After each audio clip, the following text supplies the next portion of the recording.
Hi guys, it's Dave from Wild Geese Fitness Training. There's been some discussion online about the so-called kettlebumps.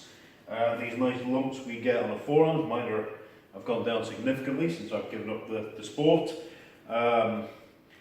Most common trigger for the kettlebumps, as you can see, it's where the bell will rest. The most common trigger is in the jerk and long cycle lifts. Long cycle obviously includes the jerk, where the bell is sat there for an extended period of time. Okay, now many theories as to why it occurs. Friend of ours, Phil Greenfield, he's just been watching Kettlebell Sport quite closely the last little while. He's a physio, he's a chiropractor, bodyworker, etc. He said his imagery, you'll feel it yourself, if you put your fingers in around the area where the kettlebell will rest and extend your thumb, you will feel the muscles underneath there working. So this is the area where thumb extensors. Oddly enough, even before discussing this with Phil, we have noticed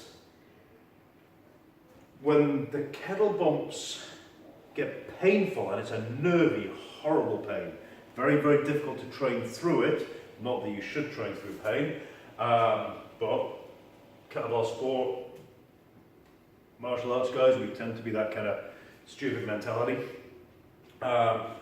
If it hurts, you should stop, but the kettlebumps do tend to stop you. You tend not to be able to train through it. So a couple of things we find helpful. One is band finger extensions, okay? Finger extensions, especially the thumb. We recommend these anyway. Why do we recommend these anyway? Because we're always gripping. The hand, as I explained this to my son the other day, and he was like, oh, like a crocodile's mouth. You close way stronger than you open, okay? Like a crocodile's mouth.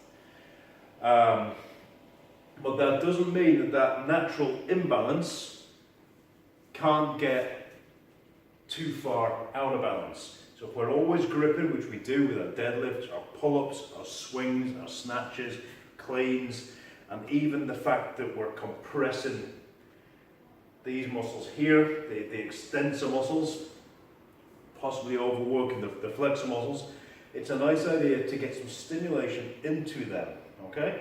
You will see the whole forearm getting involved. This band's actually a little heavy, I'll just grab it real quick. All right, and you'll see the whole forearm kicking off there, look. That's a good thing. Fire it all up, get that working. The other thing we like is make a beak hand, cock the wrist, try and touch your own elbow. In and out. In and out. That's just putting a stretch through the forearm.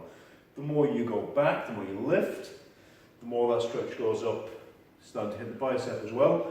But if you just want to focus on the forearm, keep it nice and low, and now we're working short and tightening this side, elongating, lengthening this side. Make sure it's that cock of the wrist, look. Cock of the wrist. The muscles don't run straight up and down, they are on a bit of a diagonal. So that's the direction we want to go in. You'll feel it when you get it. So cock of the wrist. So you've got opening, activated. You've got stretch loading, activated. What we don't do with kettlebumps is put more pressure on them. Foam rolling, using any self-myofascia, any sort of getting in, grasping technique, whatever else, because they've already had a shitload of this. They don't need more of it. All right, we got it?